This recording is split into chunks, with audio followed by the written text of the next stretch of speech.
Hello, আসসালামু আলাইকুম viewers. আপনারা সবাই কেমন আছেন?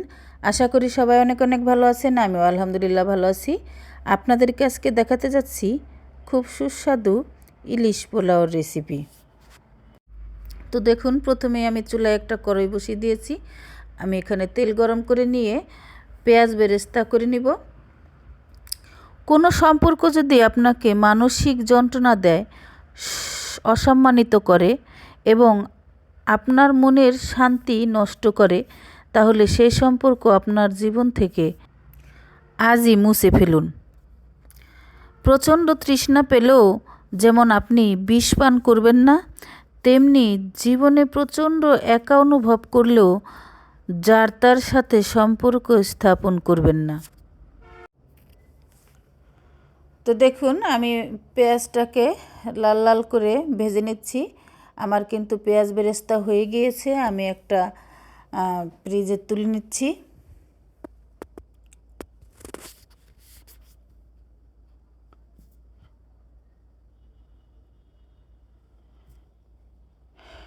আমি ওই তেলের মধ্যেই এখন একটু পেঁয়াজ বাটা দিয়ে দিচ্ছি।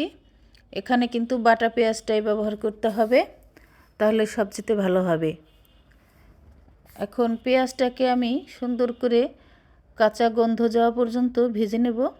তারপর এখানে আমি কাঁচামরিচ, রসুন আর আদা পেস্ট করে রেখেছিলাম ব্লেন্ডারে, সেটা এর মধ্যে দিয়ে দিয়েছি। দিয়ে এখন নেড়েচেড়ে সুন্দর করে কষিয়ে নিব। ব্লেন্ডার ধোয়া পানিটুকু দিয়ে দিলাম। দিয়ে দিয়েছি স্বাদ মতো নুন। যাই হোক, আমার কণ্ঠটা বসে গিয়েছিল। সকালবেলা এই ঠান্ডার মধ্যে ডাবের পানি খেয়েছি বোকার মতো। তো আজকে একটু ভালোই হয়েছে, কণ্ঠটা বোঝা যাচ্ছে। তো দেখুন, আমি এখানে ইলিশ মাছ রেখে দিয়েছিলাম, ইলিশ মাছটা এর মধ্যে দিয়ে দিয়েছি। ইলিশ মাছটা দিয়ে আমি সুন্দর করে কিছুক্ষণ জাল করে নেব। একটু নেড়ে চেড়ে দিলাম, কিন্তু সাবধানে নাড়তে হবে যাতে মাছটা ভেঙে না যায়। তো আমি এখন একটু ঢাকনা দিয়ে দিলাম।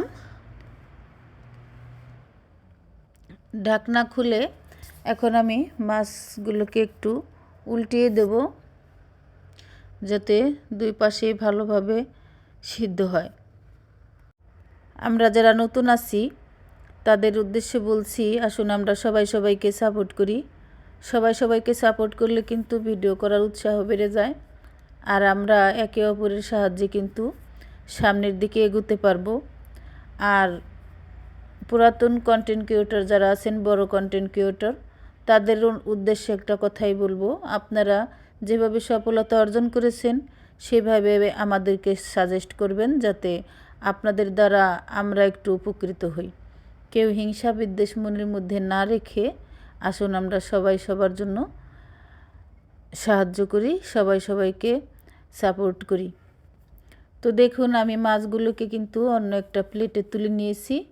তুলে নিয়ে সেই মশলাটাই আমি অন্য একটা কড়াই দেখলাম, ওই কড়াইতেই দিতাম, ওই কড়াইটায় জায়গা হবে না, ছোটো কড়াই, সেজন্য আমি একটু বড় কড়াই নিয়েছি। বড় কড়াইয়ের মধ্যে আমি তেল দিয়ে আর একটু ওই মশলাটা, ওই যে মাছ যে ভুনে রেখে দিয়েছিলাম সেই মশলাটা দিয়ে একটু জাল করে নিয়ে কষিয়ে নিয়ে তারপর হচ্ছে কষানো তো আগেই হয়ে গিয়েছিল, তো পুনরায় তেল দিয়েছি বিধায় আর একটু জাল করে নিয়েছি। তারপর হচ্ছে আমি ওই মশলার মধ্যেই দিয়ে দিয়েছি পোলার চাল। পোলার চালটা আমি আগে থেকেই ধুয়ে রেখেছিলাম পানি ঝরিয়ে। তারপর হচ্ছে এই যে পানি দিয়ে দিয়েছি পোলাওটা সিদ্ধ হওয়ার জন্য। পানি কিন্তু আমি হাত মেপে দিয়েছি, আপনারা যতটুকুন চাল নেবেন তার ডাবল পানি দিবেন। তো দেখুন, পানি যখন বলক উঠে গিয়েছে, আমি 4-5টা কাঁচামরিচের মধ্যে ছেড়ে দিয়েছি। এখন আমার পোলাওটা প্রায় রান্না হয়ে গিয়েছে। আমি উপর দিয়ে এই যে ইলিশ মাছটা দিয়ে দিয়েছি।